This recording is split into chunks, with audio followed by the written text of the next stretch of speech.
So let's kind of come in here, maybe find the circle table. I'll be running them down. You can, we could grab in chairs from the sanctuary and bring it as well. Yeah.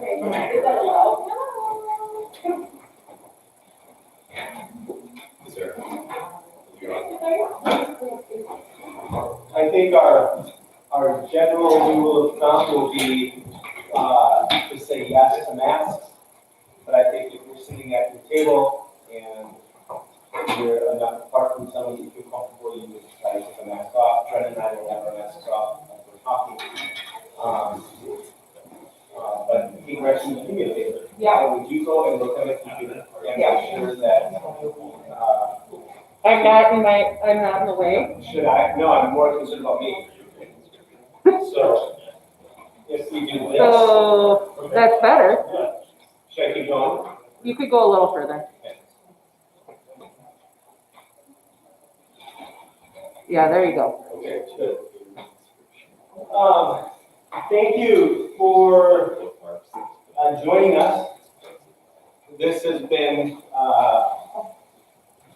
almost at least 9 months probably in process as far as when an idea of this came up. And so it's been fun. So I'm gonna maybe open in prayer and then kind of talk about our night tonight, kind of 4 weeks, things like that. So let's pray. So, Lord, it's good to be here. Fun to, Lord, it has been fun to be in your word and to, it feels probably like just on the surface of the end times and the things that you have said would happen and things that you prepared us for. And it feels like deep water, in which I often feel like I'm swimming in the too deep end of the pool. But you have given it to us, and you have shared things, and so we don't want to not swim in the deep end because it's too deep or too scary, or we don't know what's out there. That your invitation is always for us to go deeper into truth, deeper into relationship, deeper into understanding. And so, would you, Holy Spirit, would you come and would you give us understanding tonight? These next 4 weeks, would you open our eyes, open our ears, our minds, and our hearts to the truths that you have for us in Scripture?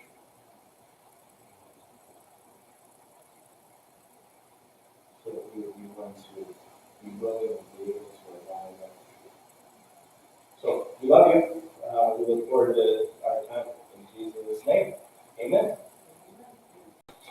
Well, thanks for being here. Thanks for joining us. For those that may be online, thanks for joining us online tonight.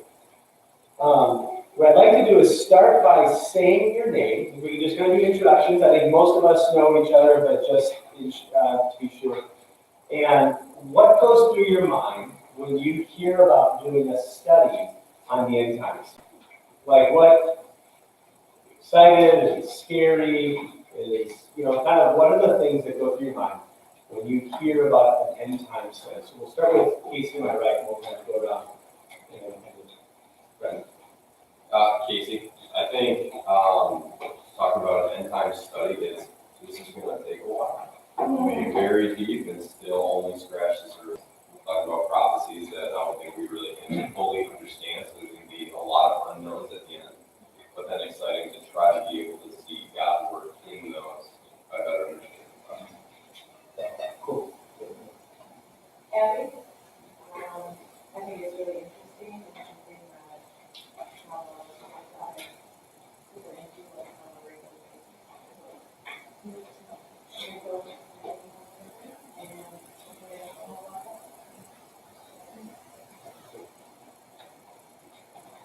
David, when I think about this, is definitely something that requires a depth of understanding of the scriptures and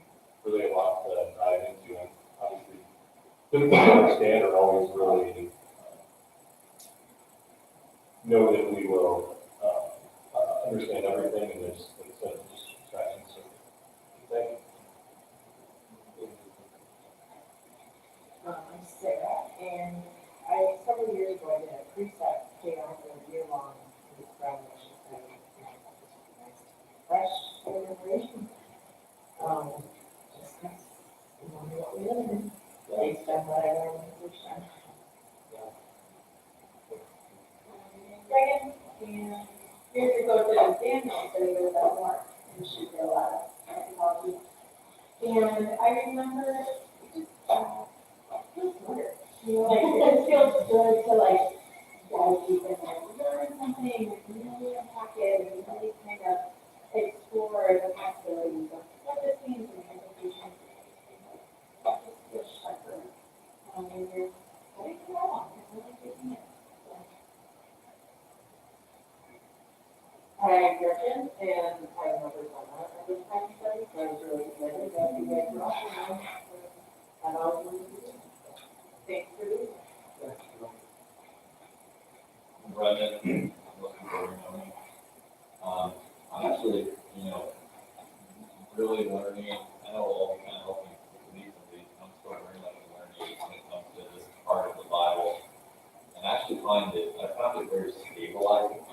Even though there are a lot of unknowns, I think there's something that God invites people into in His Word and helps us kind of come to a place where we realize that we don't have to be pushed to and fro by every change of wind and change of news. There's very stabilizing, sober-mindedness in the Bible that God offers to us. I really appreciate studying the end times because I think even though it's intimidating and scary and confusing, it can also be very stabilizing for us.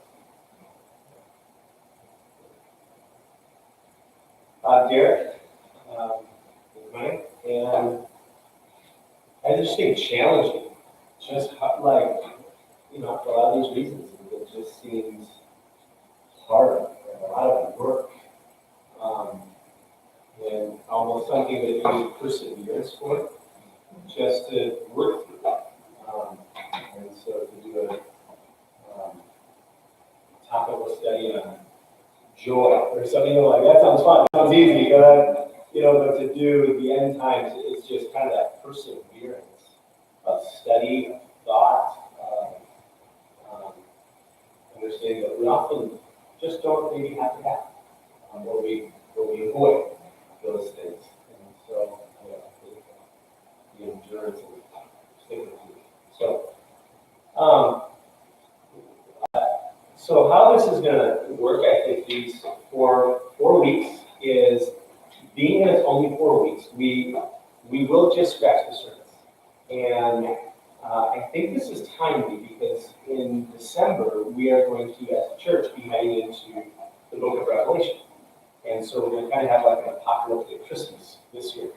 And even thinking about, when would we do this study? And would we postpone Revelation to do like something different for Advent? But it just feels like this will, I think, be a good primer for us as a church as we head into the book of Revelation. So we are just a little more prepared for what we're going to read when we come to December. But again, 4 weeks. And so we are, if you're looking for dates of when Jesus will come back, if you are looking for names of who the Antichrist will be, if you are looking for surety about how the end times will exactly roll out, you might be a little disappointed. I think that our heart is something a little bit different. And I think our heart is, as a whole, to kind of prepare us to have a longing for the return of Jesus, more than a date for when he comes back. That this would hopefully provoke something in us to look forward to and to anticipate the return of Jesus. So we're not going to probably spend too much time on controversial things. We just don't have time for that. And I don't know that that's really what we want this to be. This will be, right, a Bible school, so we will be in our Bibles, and we will be reading together. This will be, we will talk about certain anchor points at some point that most all Bible-believing Christians believe. Jesus will come back. Okay, that's an anchor point. And then we'll spend time talking about, so we have 4 weeks. Let me just tell you kind of the 4 weeks here. Tonight, we're going to talk about why we think this is important. Why is studying the end times, why is it important? Next week, Cullen will be leading, and so Brendan, Cullen, and I have worked on this together. Cullen had a board meeting tonight for a camp that he is a part of, and so he couldn't be with us tonight. But we will kind of team teach this. You'll hear from our different voices. But then next week, Cullen will talk about how do we study, or how do we read and interpret end times literature. And that'll be next week. Week 3 will be kind of some anchor points that we believe the Bible is really consistent about. That Jesus will come back. We can all agree on that. But then some of these big key words like apocalypse, like the Antichrist, like 666, the millennium, the rapture. Like we'll talk like, okay, where do we see these things in the Bible? And what do we think these things either mean, or what are the main ideas of what these things might mean? And then at the end, that last week, we will talk about kind of the 3 main ideas of the timeline of the end times. And so Brendan will take a view, I'll take a view, and Cullen will take a view, and you can really grill Brendan and Cullen, onto those 2 on reviews. So this will be just a lot of teaching, right? There'll be time for some conversation, but this will be primarily just teaching. So to be prepared for that. Where we think the scriptures are really, really clear, we will say so. And where we think the scriptures are unclear, we will also say so. So that we're probably not going to be real hardcore on things that we think maybe the scriptures are unclear about. We will try to be clear where it's clear, and leave room where it needs. And so again, kind of the reason for this is to bring glory and fame to King Jesus by equipping us to be prepared to endure through the end times as the radiant bride of Christ, longing for his return. To bring glory and fame to King Jesus by equipping us, the church, to be prepared to endure through the end times as the radiant bride of Christ, longing for his return. So that's where we're going. That's why we are gathered. So, a couple more questions that I have for us. On a scale of 1 to 10, how confident are you in what you believe the Bible teaches regarding the end times? 1, like, I don't know anything. 10, I'm pretty confident. Like, I'm real confident. Where would you say you fall? Go ahead and just maybe shout it out. Where 1 to 10, how confident are you in what you believe? I'm confident in the time to get there. Right, you know what I'm saying? I don't know much. Okay. I might be confident in that little amount. Okay, that's good. Great, okay, good, yeah. Good, Casey, you're gonna say? 6.8. I know what I know.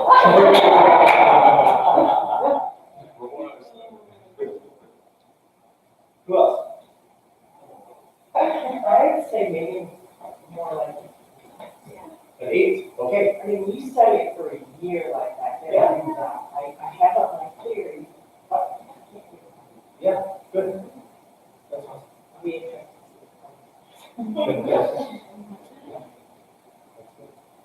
Gotcha. 5. Okay, yeah, Definitely, yeah. yeah. I'm more like 1 or 2, except for the fact that she's coming back. I mean, that I would give it 10, but the other aspect. Right. Abby? Brendan, what were you before kind of studying this the last several? Probably 1 or 2.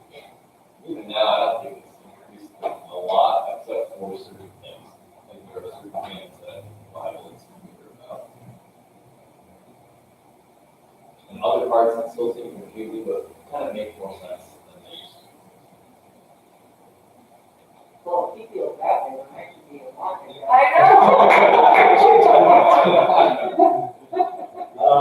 And I would say, right, 2 to 3 kind of thing. Again, right, there are some of those anchor points, like, Jesus is coming back, you know, there will be this new heaven, new earth, you know, idea, and so I'm pretty confident in those things, but, and I think even by the end of our time, your number might not change, but I would hope that you just be more comfortable or confident in your understanding of it. So your number might not change about how sure you are of what you believe. But I think we would hope that you would just be a little more comfortable with what you believe, or with what the options are that you could possibly believe. And then lastly, the last question, and I'm going to hand this over to Brendan for a little bit. Why are we often hesitant to study end times? Like, what keeps it, like, why do we resist it? Or why, I think for a lot of people, this doesn't sound like fun, or this doesn't sound like something that they would want to be a part of. Why are some of those, what are some of those reasons?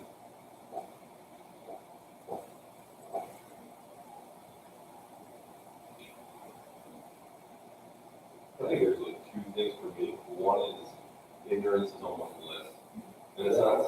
So that offers a comfort in the not knowing.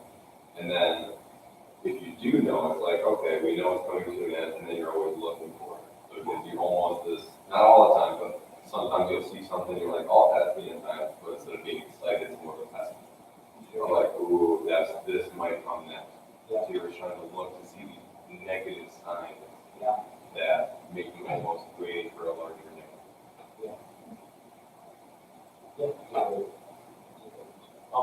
Almost distracted a little bit. David? I think sort of, really sort of Bible literacy and like understanding the Old Testament. We say that they get talking with Brendan before about how you can improve a little bit more on the Old Testament prophecy.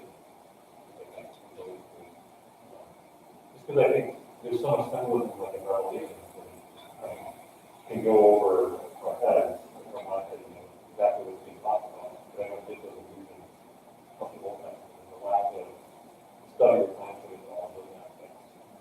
I think make us less interested in really diving down because it just doesn't make sense to us.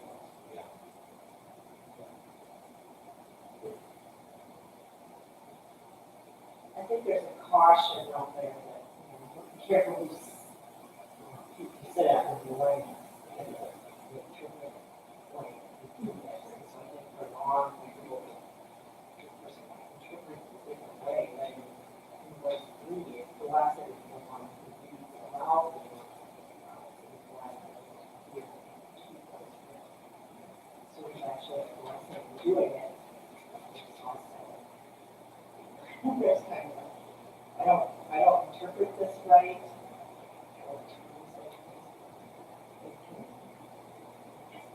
For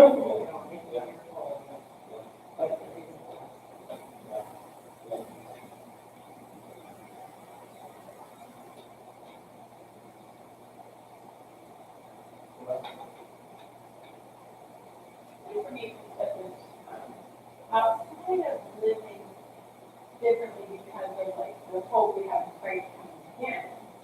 Like that should inform who we are and how we live.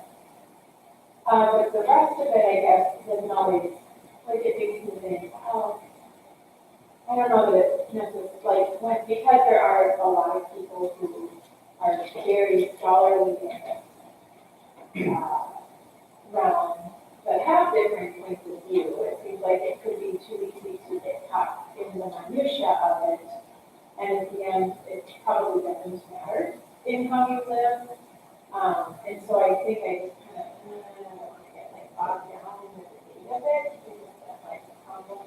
Well, here, sort of like, yeah, there is a plan and Jesus is coming again, and like those are the things that like I can kind of anchor on. And the rest is interesting to learn, but I don't know that it always feels like it has to be, it's relevant to how I'm going about it. It's a thing I can tell their life. Right? It doesn't change my thinking right now.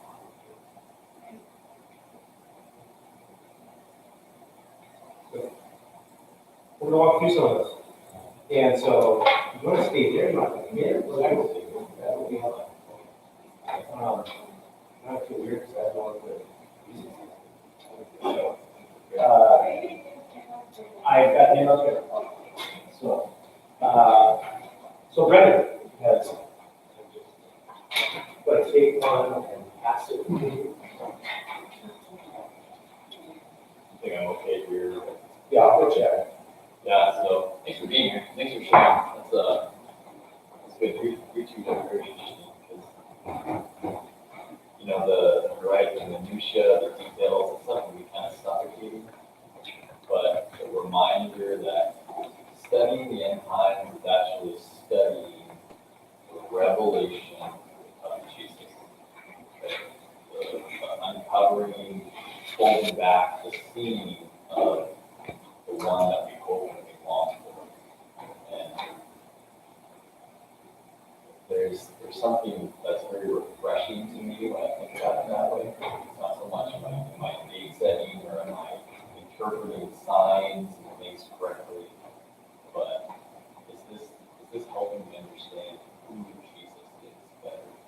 And I know that's a goal here in life.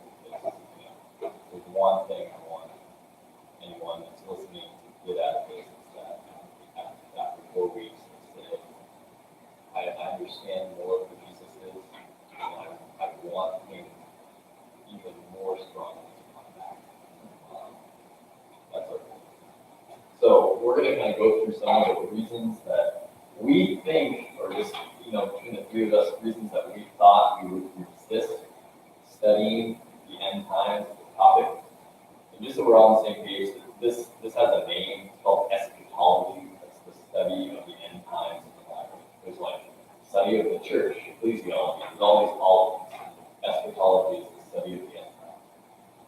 And we started with these just so that we can work through these things in the sequence sessions to help us all kind of gain a foundation in this study. And so the first one we thought about, and it's on your handouts, is that we resist studying the end times because we have a lack of understanding of prophetic, or what some people would call apocalyptic literature. And this goes a little bit back to what you were saying, David, about knowing that this symbolism is really important, but I don't have the foundation from whatever preceded it to actually interpret what it means. And that fits in here. The Bible has many different types of literature. There's historical narrative, there's poetry, there's letters, and within that is a genre that is called prophetic or apocalyptic literature. I bet if I asked all of you, you could start naming off the books that fit into this category, because they're often the books that we avoid because they're the hardest to understand, right? The major prophets, Isaiah, Ezekiel, Jeremiah, they have lots of prophetic literature. The minor prophets, right? Hosea, Zechariah, Malachi, those all fit into this category.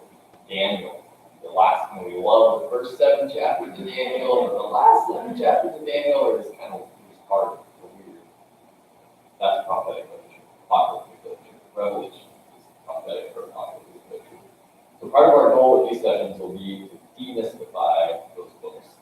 And not only demystify them, but we're not going to understand those books after this, but hopefully you'll have some tools that you can leave here with that will help you engage with those and have kind of a growing love for them, like learning to love this type of literature.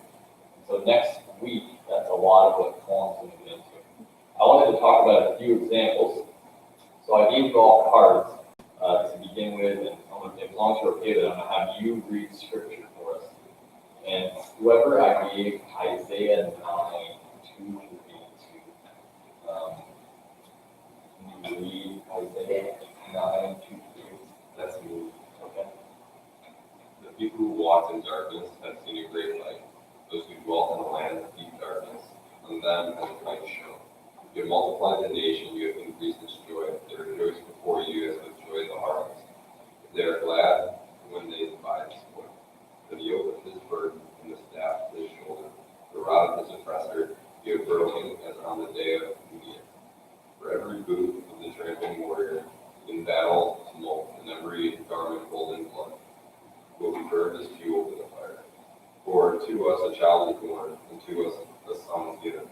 And the government shall be upon his shoulder, and his name shall be called Wonderful Counselor, Mighty God, Everlasting Father, Prince of Peace. Of the increase of his government and of peace there will be no end. On the throne of David and over his kingdom, to establish it and to uphold it with justice, with righteousness, from this time forth and forevermore. The zeal of the Lord of hosts will do this. The Lord hath sent a word against Jacob, and it will fall on Israel. Yeah, thanks. So that is a good example of prophetic literature. Some of you probably were reading the first part, they're like, I don't know what they're talking about, and then you got to the Christmas card verse, right? We all recognize that one, because it's on our Christmas cards. To us a son is born, to us a child is given. Yes, that makes sense. And then it goes a little bit farther, and it starts to kind of get blurry again. And I think this is a good example because, you know, we have these things that we truncate, and we have a certain part of the scripture that we can maybe feel like we have an understanding of, but when we put it in the context of the passage, it starts to make less sense to us.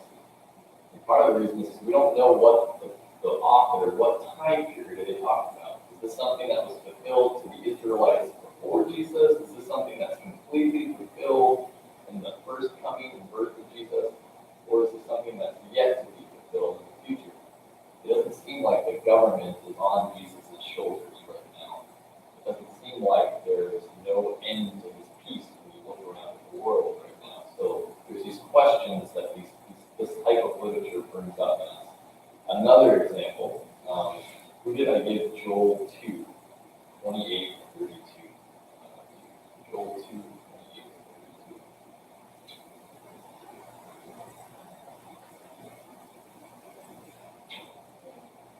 32. Do you mind reading that for us?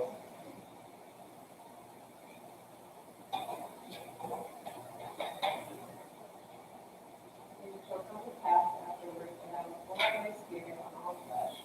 Their sons and their daughters shall prophesy. Your old men shall dream dreams, and their young men shall see visions. Even on the male and female servants in those days I will pour out my spirit. And I will show wonders in the heavens and on the earth, blood, fire, and columns of smoke. The sun shall be turned to darkness, and the moon to blood, before the great and awesome day of the Lord. And it shall come to pass that everyone who calls on the name of the Lord shall be saved. For in Mount Zion of the fruit of the womb there shall be those who escape, as the Lord has said, and the woman's survivors shall be those who in the Lord's house. Yeah, nice. So does anyone recognize the first part of that verse? Acts 2. Yeah, so Peter quotes that verse in Acts 2. And you remember what he said when he quotes it? He says, you know, it's like, I'm quoting the prophet Joel, and then he kind of quotes it to this crowd of people. And he doesn't exactly say these words, but it seems implied that there's some type of fulfillment of that prophecy happening in Acts 2. Hard to quote. But it's confusing because look at the end part of that verse there, right? He was, you know, your sons and daughters are prophesying. The sun will be darkened, the moon will be turned to blood. There's a part where it kind of breaks down, and you say, is this really being completely fulfilled in Acts 2? Because there seems to be more to this happening than I see happening in this situation that Peter's quoting. And this is one of the reasons that this prophetic literature is so hard for us to wrestle with, is because it kind of has this, yes, it's happening and being fulfilled now, but it's still going to be fulfilled more or to some different extent later on. So we have to kind of wire our brains to read prophetic literature that way. again, that's something I think Colin's going to go into more detail in next week. I have one more verse that I want to go through just as an example. Malachi 4, 1 through 6. Malachi 4, 1 through 6. So I have that. Yeah, that's good. Surely the day is coming, it will burn like furnace. All the arrogance of every evildoer will be stubble. And that day that's coming will set them on fire, says the Lord Almighty. Not a root or a branch will be left to them. But for you, who revere my name, the Son of Righteousness will rise with healing in his wings. And you will go out and leap like cows, released from the stall. Then you will trample down the wicked. They will be ashes under the soles of your feet on the day when I do these things, says the Lord Almighty. Remember the law of my servant Moses, the decrees and laws I gave him at Horeb, all of Israel. See, I will send you the prophet Elijah before that great and dreadful day of the Lord comes. He will turn the hearts of the fathers to their children, and the hearts of the children to their fathers, or else I will come and break the nation's curse. All right, next. So, this is the last chapter, the last book of the Old Testament, is the way that our English translations have the order of these books. So the last chapter of the last book is prophetic literature. And not only is it prophetic literature, it is full of imagery, right? Just look at some of the things that we just heard David read. Son of righteousness, burning like an oven, leaping like calves, ashes under the soles of your feet. I will send you Elijah the prophet. So this is another example of why this literature can be so hard and intimidating to us. We don't have a reference for these types of symbols when we read these things. And so again, that's something I think you'll see Colin kind of focusing on next week, is how do we develop that type of foundation to read this type of literature. So these are just a few examples. We're not going to go into this any really deeper than have already done. But hopefully it's easy to see why this type of literature can be discouraging to modern, non-Jewish readers of the Bible. It's got vivid imagery, it's got a lot of references to previous parts of the scripture that you have to be versed in to be able to understand it. And it has this timing that can be confusing. It's something that's fulfilled, being fulfilled, will be fulfilled. So we'll work through some of that in the coming weeks. So that's all I have for the first part. Open your Bibles, return to Revelation chapter 12. Revelation chapter 12. I think another reason we sometimes struggle with studying end times is similar to the first one, because the imagery. Like, it's just images. Brendan, would you read Revelation 12, 1 through 6 out loud? Yeah. A great and wondrous sign appeared in heaven, a woman clothed with the sun, with the moon under her feet, and a crown of 12 stars on her head. She was pregnant, and she cried out in pain as she was about to give birth. Then another sign appeared in heaven, an enormous red dragon, 7 heads and 10 horns, and 7 crowns on his head. His tail swept a third of the stars out of the sky and flung them to the earth.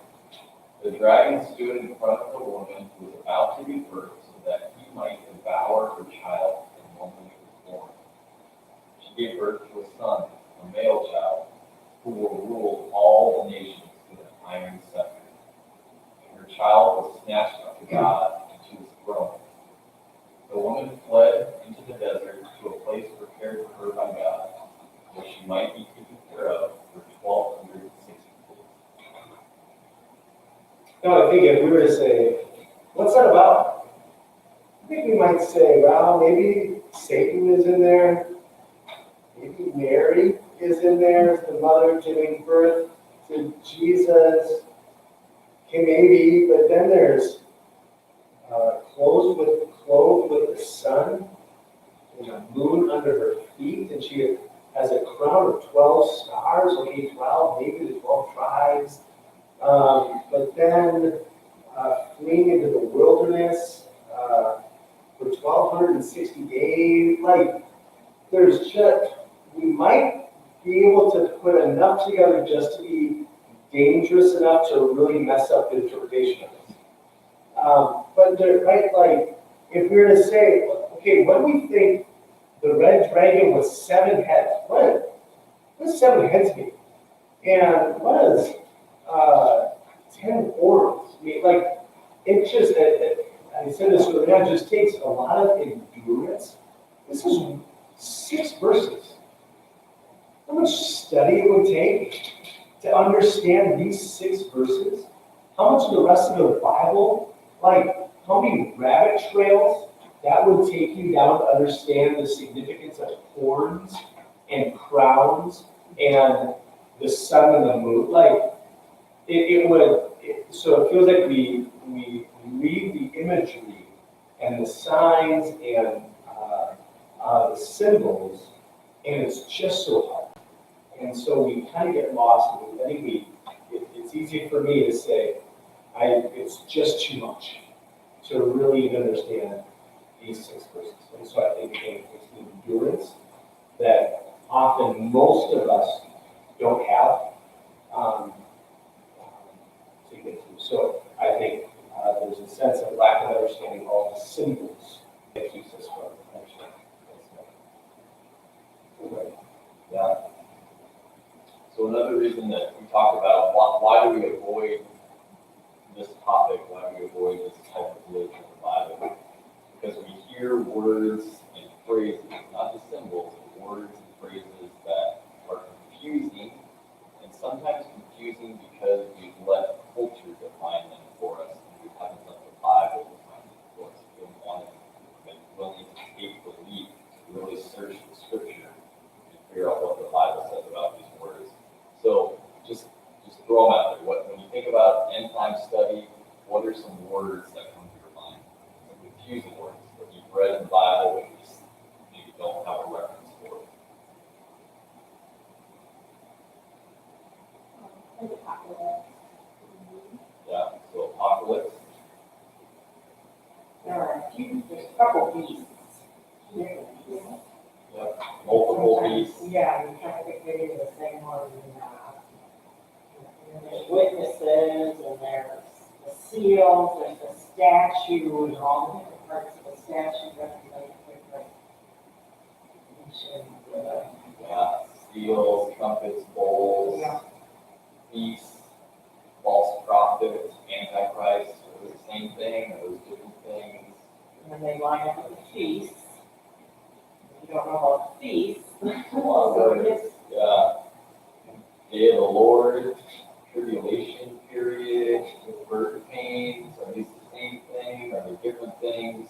These are words. Rapture. Is rapture even in the Bible? Like, these are just words that we hear, maybe through culture, maybe through books, sometimes through the Bible, that can be intimidating and confusing. And so I think a good question would be, how many of us would feel comfortable with what the Bible actually says about these words? So say you had an inquisitive, unbelieving friend that came and asked you, hey, I see all this stuff going on in the world. Do you think this is the apocalypse? Are they using that word in a biblical sense? If not, would we be able to help them kind of understand? They come to you to say, yeah, you're spiritual, you're religious. Like, let's talk about this. What do you think is the apocalypse? What does apocalypse actually mean in the Bible? Is it the Bible? These are some of the things we're going to want to focus on these next 4 weeks, so that we can be prepared if that inquisitive friend does come and ask us about one of these things. But I think that's actually a good word to focus on. What is culture? Movies, books. What does culture tell us the word apocalypse means? Think about apocalypse. How is it used in everyday language? Zombie apocalypse, meteor apocalypse.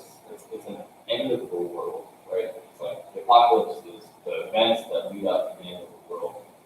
How How does the Didn't Bible, ask that invitation. yeah, how does the Bible use the word apocalypse? So it's actually the word for revelation. So the word revelation is the word apocalypse. So the book of Revelation, the reason it's called Revelation is because that's the first word in the book. If you read the first chapter of Revelation, it says, the apocalypsis, which is the Greek word for apocalypse. The apocalypse is of Jesus Messiah. The revelation, Jesus Messiah. And it's revelation, not revelation, like you say over it, it's not revelation. Yeah, no S. But that's kind of it's a very different sense of the word, right? They're not using it in the Bible as this is the lead up to the end of the world. They're saying this is the uncovering, the revealing, the shedding the light on of a person, right? This book is going to reveal to you Jesus the Messiah, the apocalypse, the revelation of Jesus. But I just think that's one example of a word that can be very confusing, especially if we let culture define it for us, rather than if we let the Bible define that word for us. So we're going to do that with a lot of words. I think in the third session, when we go through Antichrist, false prophet, dragon, tribulation, day of the Lord, like how does the Bible define these words? So yeah, we'll spend time working on that. Revelation chapter 20, let me read 4 through 6. Revelation 20, 4 through 6. Then I saw thrones, and seated on them were those to whom the authority to judge was committed. And I also saw the souls of those who had been beheaded for the testimony of Jesus and for the word of God, and those who had not worshipped the beast or its image, and had not received its mark in their foreheads or their hands. The end of verse 4, they came to life and reigned with Christ for 1,000 years. The rest of the dead did not come to life until the 1,000 years were ended. This is the first resurrection. Blessed and holy is the one who shares in the first resurrection. Over such a second death has no power, but they will be priests of God and of Christ, and they will reign with him for 1,000 years. The millennium is one of those end times words that has can create a little bit of confusion. So what happened, they did a survey of 1,000 pastors of evangelical and historically black denominations. So 1,000 pastors. And they asked them this question, basically, are you a-millennialist? Are you an a-millennialist, a pre-millennialist, or post-millennialist? And I'm going to ask you the question right now.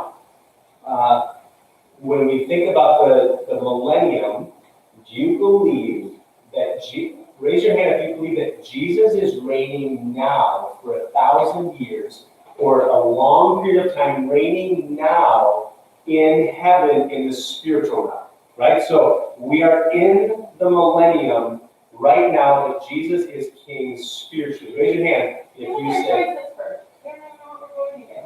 I'll give you the choices. This is true. Or do you believe that we are in the millennium right now, and actually Jesus is king on earth, and over the next long period of time, the world will get more and more Christian. Okay?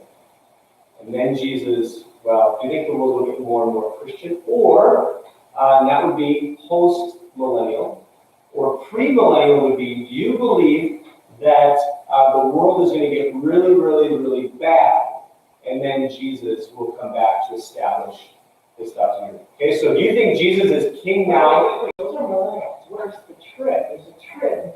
Yeah, we're not going to get there. We're not going to get there. So, do you believe that Jesus is king right now in heaven, in the millennium? Do you believe that Jesus is king, in a sense, king on earth, and life will get better and better? Or do you believe that life will get worse and worse on earth? Okay, those are your three options. Raise your hand if you think We are in the millennium now, and Jesus is reigning as king right now in heaven. Can we do two? Because we're not sure of the two. Okay. So Reagan says 1 and 3. That's why. Raise your hand if you think the world is going to get actually better and better, like more and more Christianized. The church is going to get more and more. Nobody? Raise your hand if you think the world's going to get worse and worse, and then Jesus is going to come back.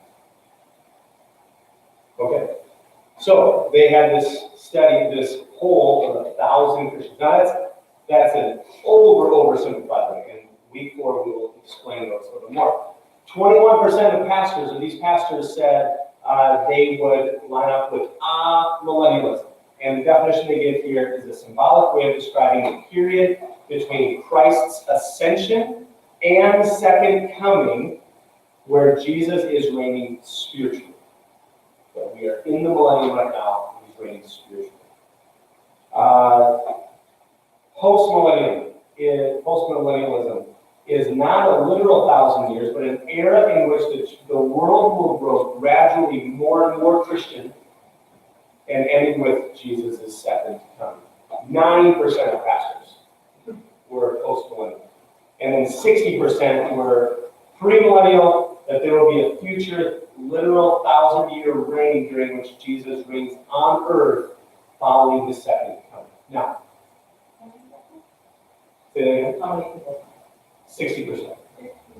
So 60%. So this is a little bit kind of Sarah's point earlier, is if really, really smart, trained, educated, Jesus-loving, Bible-loving scholars don't agree, what hope is there for us? What hope is there for me to say, yeah, I think I got it figured out? So I think sometimes that can feel really, really intimidating. I was watching this roundtable discussion of four guys kind of debate this. So there, kind of, one was a moderator, and then the 3 different views. And it's like the one would share his view. I was like, yeah, I think I'm that. And the next guy would share, oh yeah, I think I'm that. Oh yeah, I think I'm that. And right, and they're debating, and they're saying, yeah, but what about this? What about that? And it's like, I just want to take a nap. I mean, partly because it's what hope is there sometimes for us to actually say we actually lay it on spot of believers. So I think that can be that's right. Thank you. What do you think? Okay. Oh yeah, number 5. We don't want to sound crazy.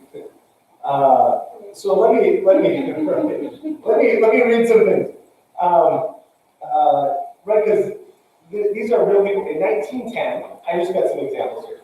Camille Flammarion predicted that the 1910 appearance of Halley's Comet would impregnate the atmosphere and possibly snuff out all life on the planet, but not the planet itself. Comet pills were sold to protect against toxic gases. Okay?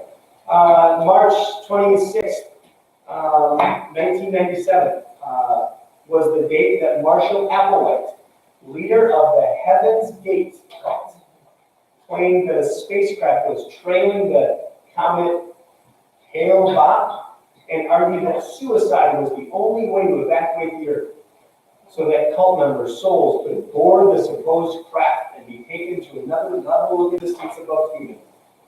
Applewhite and 38 of his followers committed mass suicide.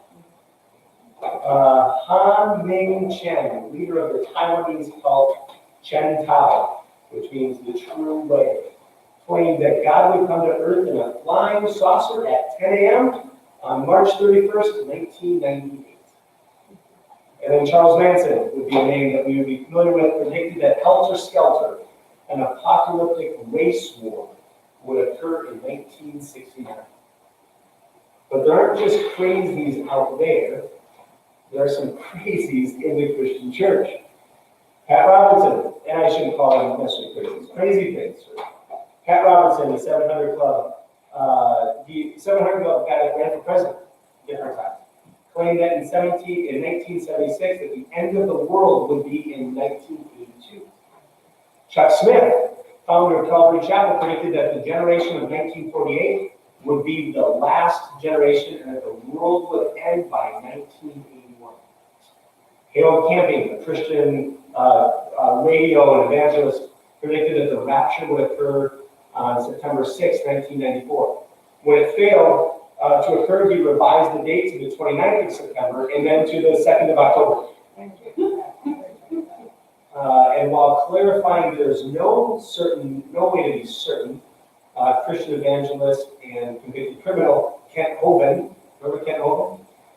Speculated in 2015 that 2028 was the most likely date for the rapture. Right, so I don't know about you, but I don't want to sound crazy. These people sound crazy, and it's a little bit, you start going down these rabbit holes, and it's like, then you start predicting dates, and then, that, I don't want to be crazy. And so I'd rather just kind of stay away so I don't get sucked in. And even Casey kind of saying, looking for everything, is this it? Is this it? Is this it? And then pretty soon we're setting a date and going to board the space class. So, because Jesus says in Matthew 24:36, no one knows the day or the hour, we assume that, we just can't know anything, so why bother? And so we assume that maybe it isn't important, like Reagan had shared, that we, I don't know how it affects my life. And so that's what I think we're going to spend a little time on talking now is why should we? And how does this or how could this affect our lives? And so what are the motivating factors of studying? So, questions so far? Maybe we can just, questions, thoughts so far before we get into why we think good reasons are studying this?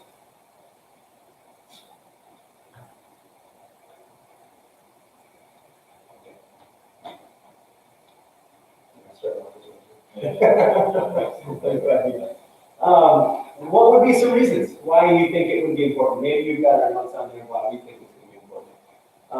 What would be reasons for you why you think it would be important to study it now? Why should we?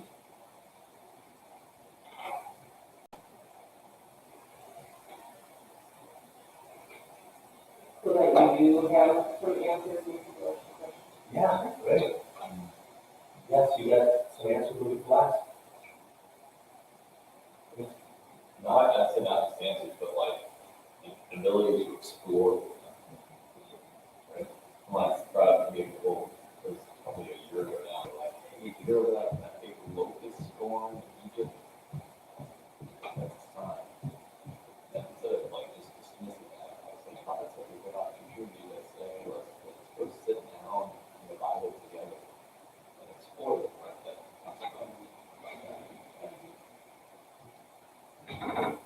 Yeah, so to get answers to people. Why?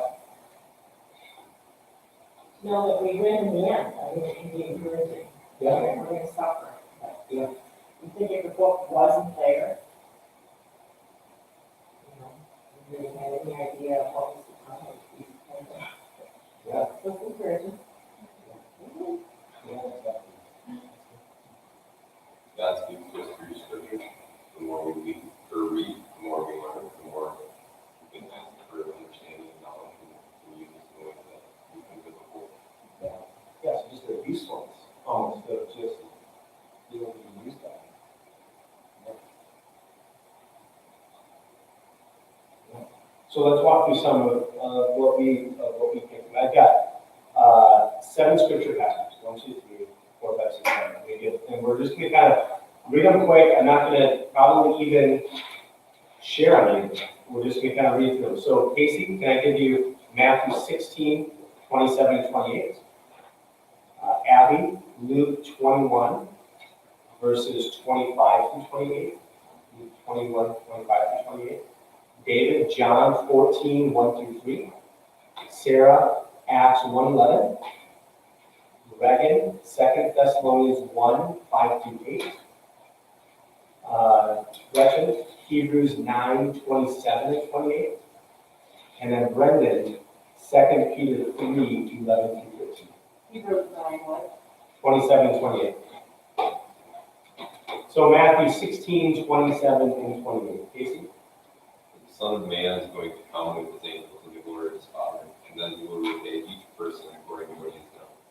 Truly I say to you, there are some standing here who will not taste death until they see the Son of Man coming into his kingdom. Luke 21, 25 to 28.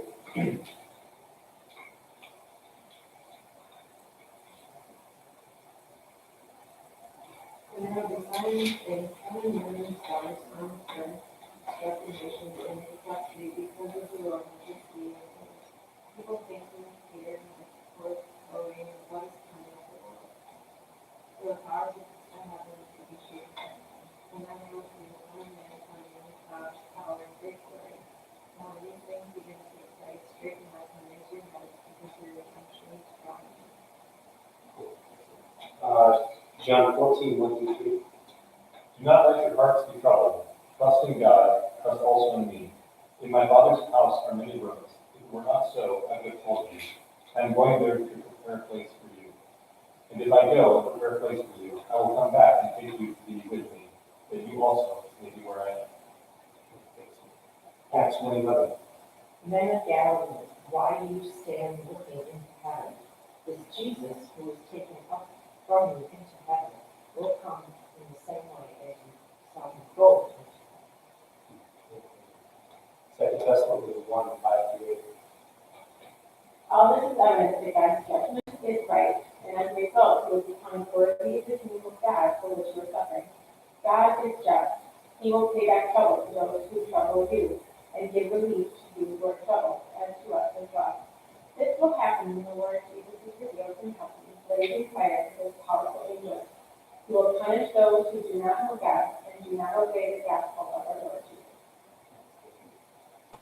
Hebrews 9, 27, 28. Just as man is destined to die once, and after that to face judgment, so Christ was sacrificed once to take away the sins of many people, and he will appear a second time, not to bear sins, but to bring salvation to those who believe. And then 2 Peter 3, 11 through 13. Since everything will be destroyed in this way, what kind of people ought you to be?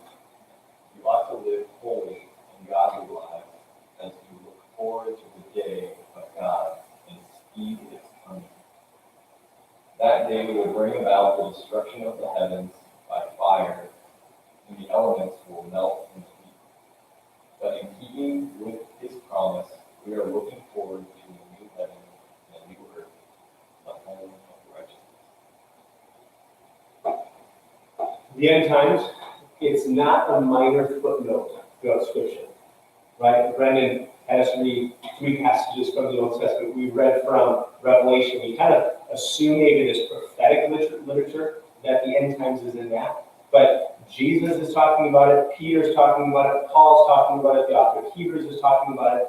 Like the end times is a major thread woven throughout the Scriptures. And so somehow, if it's a big deal to God, it ought to be a big deal to us. That this isn't a minor footnote to be set aside to say, I'll get there if we get there. Like Sarah had mentioned earlier, blessed are those who read these prophecies. And so, if I think Christian maturity is a sense that if it's important to God, I want it to be important to me. And so the end times is important to God. Let's you can write down for this next one, Matthew 24, 3 through 5. And I'll just go ahead and read this for us. Matthew 24, 3 through 5, and then 23 through 27. Matthew 24, 3 through 5. As Jesus sat on the Mount of Olives, the disciples came to him privately, saying, "Tell us, when will these things be, and what will be the sign of your coming and of the end of the age?" And Jesus answered them, "See that no one leads you astray. For many will come in my name, saying, I am the Christ, and they will lead many astray. In 23 through 27. Then if someone says to you, look, here's the Christ, or there he is, do not believe it. For false Christs and false prophets will arise and perform great signs and wonders, so as to lead astray, if possible, even the elect. See, I have told you beforehand. So if they say to you, look, he is in the wilderness, do not go out. If they say, look, he is in the inner rooms, do not believe it. For as the lightning comes from the east and shines as far as the west, so will be the coming of the Son of Man, wherever the course is, there will the vultures gather. So we need to study these things so that we're not led astray. I mean, there is a reality that there will come time, as we get nearer and nearer to the return of Christ, where there will be people who will say, I am the Christ. There is the Christ. Come, let me show you the Christ. And there will be people who will be Christians, or people that call themselves Christians, or people in the church that will be led astray. And if you and I are here in that time, there will be a temptation for you and I. Someone will pull you by the sleeve to say, come, I think we found the answer. I think we found the Messiah. I think we found the Christ. And so there is a sense for you and I as the church to be prepared so that we are not led astray. And so to put our head in the sand and say, it's just too hard, I can't understand it. If that's our approach to these things, there's a likely chance, a better chance of us being led astray. Good. Yeah. So why is it important to study the end times? This is point number 3, I think, on the handout. So that we stay alert, we stay awake, we are able to discern the seasons, and that we are ready for the return of Jesus. Who did I give Luke 12, 35, and 42? Yeah, you mind reading that for us? Stay dressed for action and keep your lamps burning. Be like men who are waiting for their master to come home from the wedding feast, so that they may open the door to him at once when he comes and knocks. Blessed are those servants whom the master finds awake and comes. Truly I say to you, he will dress himself for service and have them recline at table, and he will come and serve them. If he comes in the second watch or in the third and finds them awake, blessed are those servants. But know this, that if the master of the house had known at what hour the thief was coming, he would not have left his house to be broken into. He also must be ready for the Son of Man coming at an hour you do not expect. Yeah, thank you. This should sound familiar. I mean, Jesus makes statements like this very frequently, especially in the gospel accounts. And if we go to read on in that chapter, in verse, I think it's 54, Jesus is actually criticizing the crowd and probably the religious leaders that are listening to him. And he's wording it this way. He's like, you guys, you understand the weather patterns, right? You see clouds, you know it's going to rain. You see a red sky at night, you think the next day is going to be a nice day. But you do not understand the signs of the times. And I find that such a powerful statement. And I don't know what he would say to me, right? It's probably say something like, you see, Brendan, you see a patient come in the hospital that's acting this way, and you know this is what you need to do. How do you not understand what I told you in the word, right? You see deer roaming, and you know that it's time to hunt. You see kids acting this way in class, and you know that this is the behavior you have to do. How do you not know what I told you before? So Jesus seems to think that each generation will be held responsible for understanding the fulfillment of Scripture that applies to the times that they are living. And that applies to the time of his first visitation, and it will apply to the time of his second visitation. And Derek mentioned earlier this one statement that Jesus makes in Matthew 24, where they're asking these questions: what will be the signs of the times? When will we know that he's returning? He says that no one knows the day or the hour. not even the angels, not even me, not even the Son of Man. And I think we can really lock on to that as a reason to not study these things at all. Because we say, well, like, not even Jesus knows when he's coming back. Why should I spend time studying this? And what's really interesting about that verse in Matthew 24 is if you read what's directly before it and you read what's directly after it, it's going to give you a different picture than just that one line. Right before that verse is a parable, especially one parable before, 3 parables after. And the parable before is about a fig tree. And Jesus says to the crowd, or says to the disciples who are asking him these questions, he says, you look at a fig tree, and you see the fig tree in bloom, and the leaves are ripening, and you know that summer is near. It's almost time to pick figs. So when you see these things happening, know that the Son of Man is here. And then he gives 3 parables after that statement about not knowing the day or the hour. And those 3 parables are one of them is about a homeowner who's prepared for a thief to come and break into his house. The second one is a faithful and wise servant who is waiting for his master to return and is found taking care of the household when his master does return. And the third is a parable about 10 virgins, 5 of whom have extra oil for their lamps while they're waiting for a bridegroom to return for a marriage feast. Kind of weird parables, but I think the point here is that all of this is in the same discourse, the same conversation that Jesus is having with the disciples. And so we latch on to this one verse that no one knows the day or the hour, but that verse is bookended by 4 parables, all of which suggest, at least in my opinion, reading them, that Jesus fully expects his followers to be able to recognize the season that he's coming. Not the hour, not the day, but the season is something that they should be aware of. And when he does come, they should be found doing the proper work at the proper time. So that's our desire for NCC, is that, we're not guessing at dates or hours or making kind of obscure predictions about timing, but that we're awake and we're alert and that we're found doing our job well when Jesus comes back. And that whether that's during our lifetime or our kids' lifetime or our grandchildren's lifetime, we don't know. To be awake, to be able to see things, you have to be awake and you have to be alert. You have to be looking for them. And if you see them, to be able to recognize, when a fig tree is in bloom, you have to know what to be looking for.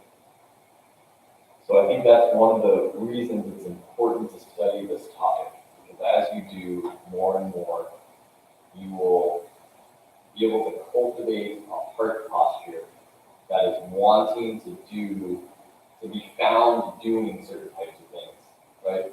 And to be aware of the season that what Jesus says will be happening during the season of his return. So that's one reason I think it's important to study this topic. The next one, I think this is the next bullet point. This one's really hard. I think this one's the hardest of the five. To prepare the church to endure persecution. To prepare the church to endure persecution. So this is not a new biblical concept, right? We see this with the early church, and we see it in many parts of the world today. Not to go to the United States, but there's many parts of the world where persecution is still happening rampantly.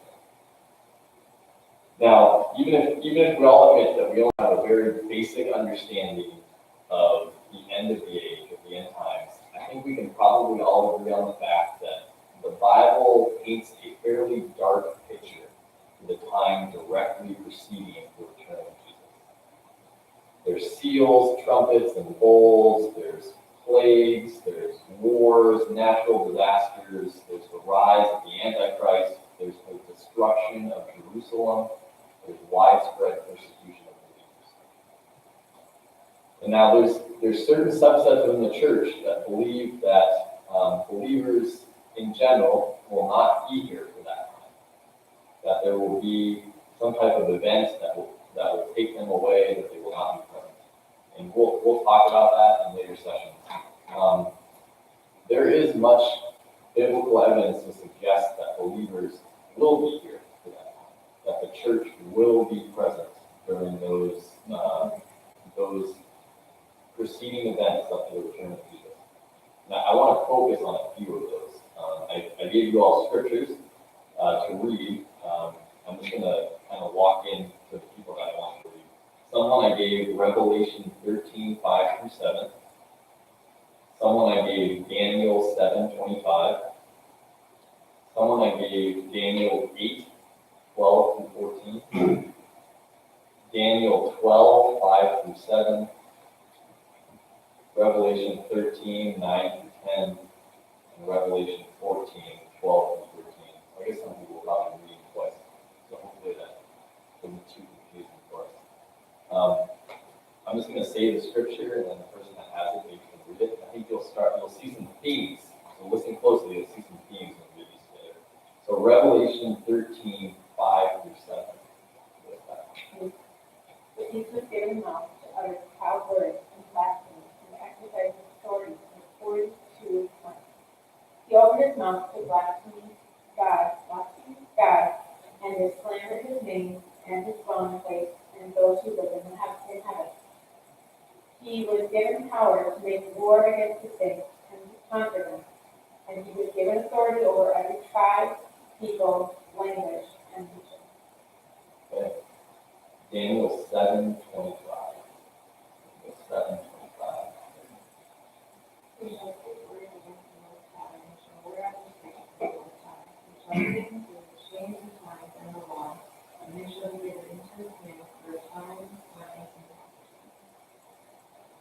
Daniel 8, 12 through 14. Daniel 8, 12 through 14. Because of rebellion, the host of the king and the daily sacrifice were given over to it. It prospered in everything it did, and the truth was thrown to the ground. Then I heard a holy one speaking, and another holy one said to him, how long will it take for the vision to be fulfilled? The vision concerning the daily sacrifice, the rebellion that causes desolation, and the surrender of the sanctuary of the host that will be trampled underfoot. He said to me, it will take 2,300 evenings and mornings, then the sanctuary will be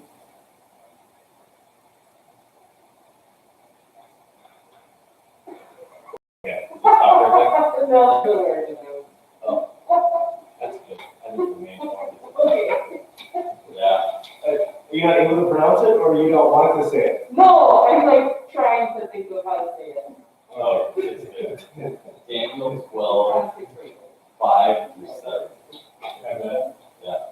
then I, Daniel, looked, and there before me stood two others, one on the bank of the river and one on the opposite bank. One of them said to the man clothed in linen, who was above the waters of the river, how long was it before the astonishing things that were filled? The man clothed in linen, who was above the waters of the river, lifted his right hand and his left hand toward heaven. And I heard him swear by him who lives forever, saying, it will be for a time, and a half a time. When the power of the holy people has been finally broken, all these things will be complete. Revelation 13, 9. If anyone has an ear, let him hear. If anyone is to be taken captive, to captivity, go. If anyone is to be slain with the sword, he must be slain. Here is the call for the endurance and faith of the saints. What was that verse? That was Revelation 13, 9 through 10. Yeah, I can give you all these guys after if you want. Revelation 14, 12 through 13. This calls for patient endurance on the part of the saints to obey God's commandments and remain faithful to Jesus. Then I heard a voice from heaven say, right, blessed are the dead who die in the Lord from now. These are really tough passages, at least I think so. They're not the type of things that we usually talk about Sunday mornings or really at all sometimes in the church because they paint a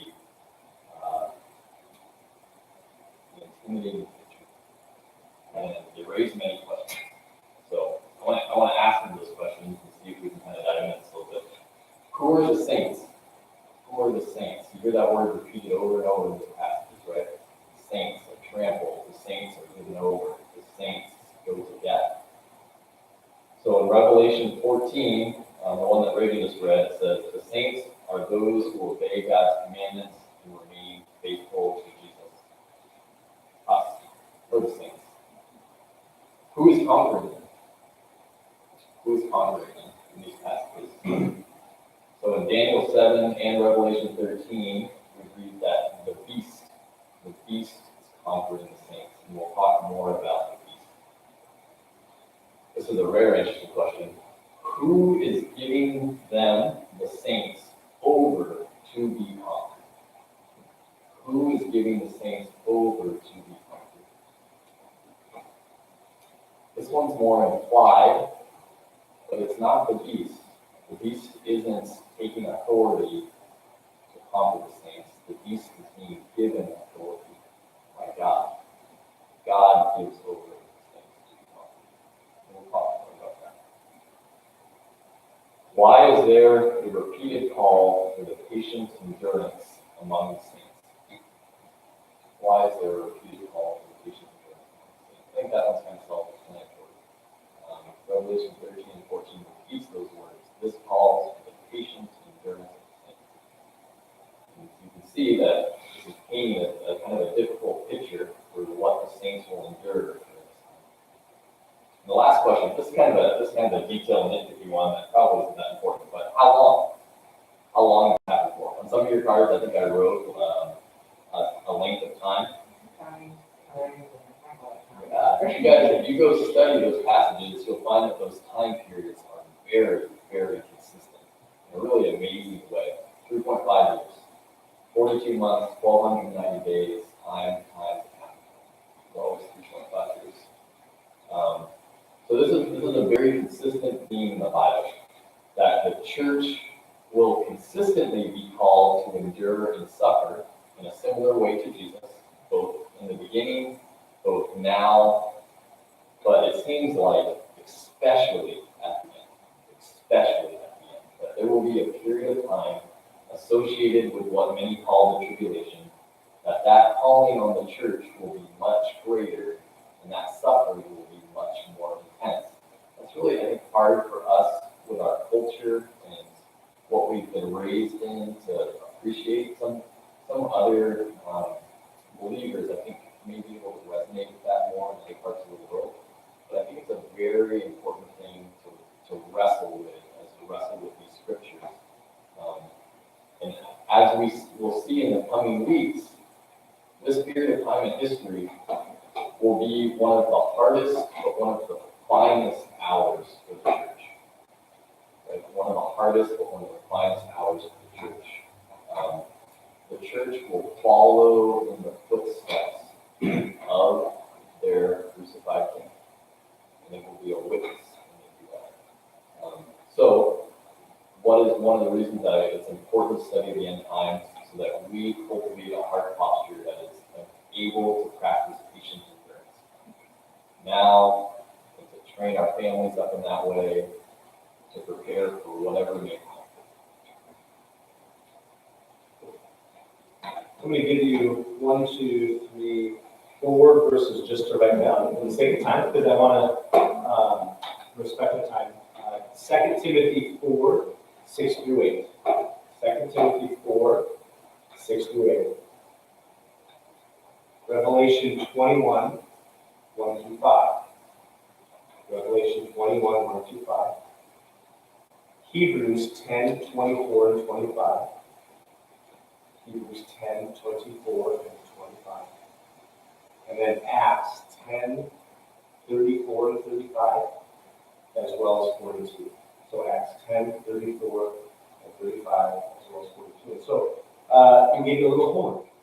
And the question, that last point, to provoke an anticipation and longing for Jesus' return. What do those verses tell us about why we should be excited for Jesus' return? Or how should we live in light of Jesus' return. So why would we be excited about Jesus' return, or how should we live in light of Jesus' return? Because I think there are some good things that ought to stir in us as we think about the coming of Jesus again. In our last couple minutes here, I would love to hear from you, even just based on tonight.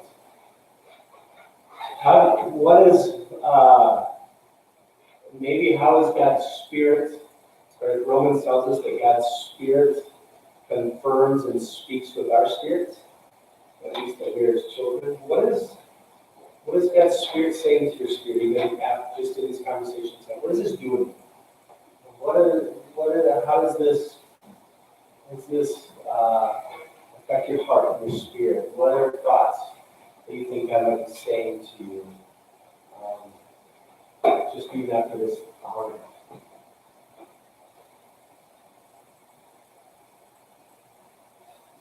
I think this is important. So we need to do this.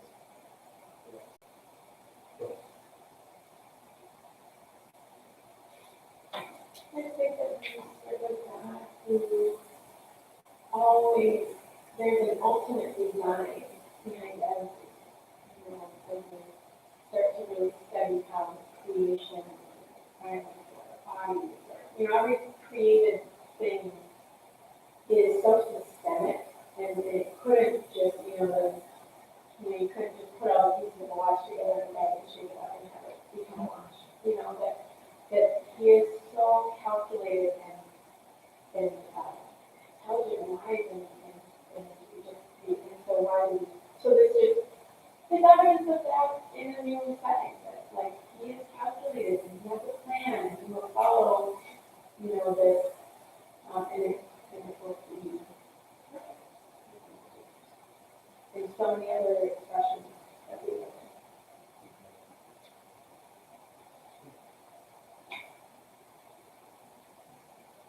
I've always enjoyed studying the Old Testament about it. Versus now the different versions. So this is like because he's the same God. We live on a glory line, kind of like you say, in the country, they feel that. So this is like the text, or this is that Old Testament God coming back one more time to do that. And it's a whole process. He's giving more chances.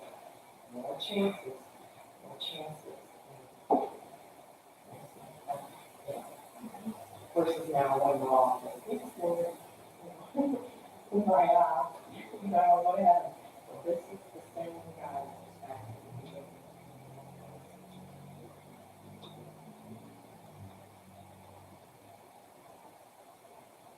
For me, it gives me a sense, I don't know how Brennan said it early on when we started it, just a sense of calm. Actually, like, if someone were to, because it feels like the last several months, more questions. Is this the end of the world? Especially as COVID was kind of coming out, and reading and studying, it's like, maybe it is, maybe it isn't, but I feel like having done some work, hey, I do have some answers in here, but I don't need to get rattled, I guess. If someone were to say, the end of the world, even if it was somebody I trusted, I think I could come back and say, okay, I'm a little prepared to maybe not be so rattled. And I think there's a confidence that I have, but especially as Brendan's talking about enduring. If we talk about masks, like some people, I don't want to wear a mask because I'm not afraid of the virus. But I might also wear a mask because I'm not really afraid of the government takeover. No, big deal. If the mask is the way for the government to get us to do what it wants, so they can overtake us or something, like, because I hear that, like, afraid of the government, whatever. Well, I'm not really afraid of the government either. Like, bring it on. We kind of know how it happens. And we know that we will have to, as believers, endure. So if I think actually persecution brings about the glory of Christ, then okay. then I think I have courage to endure through persecution. And so I think it's this calming, all right, here we go. Either bring it up or I'm not gonna get that. So there's a calming factor in that.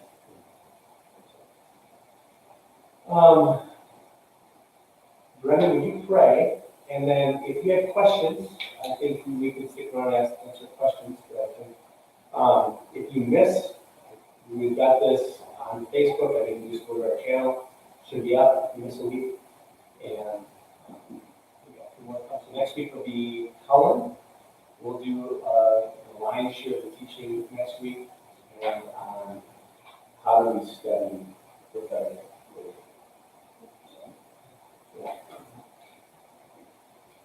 Yeah, Lord Jesus, we love you. Cultivate within us a heart that longs for you, that wants to see you, wants to know you, wants to be with you. As we study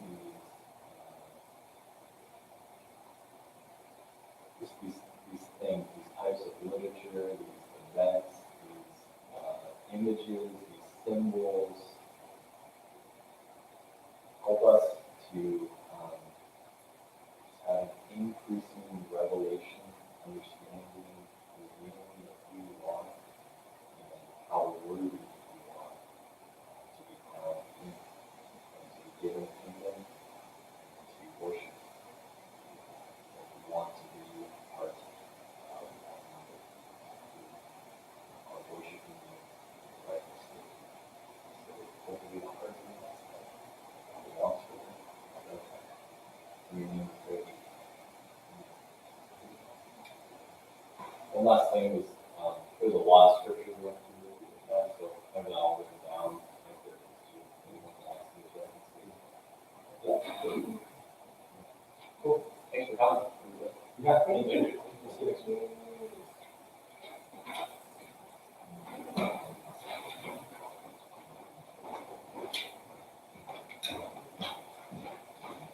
So rather than do some marriage, I don't imagine you read the Bible. Beginning to end, trying to find the reference.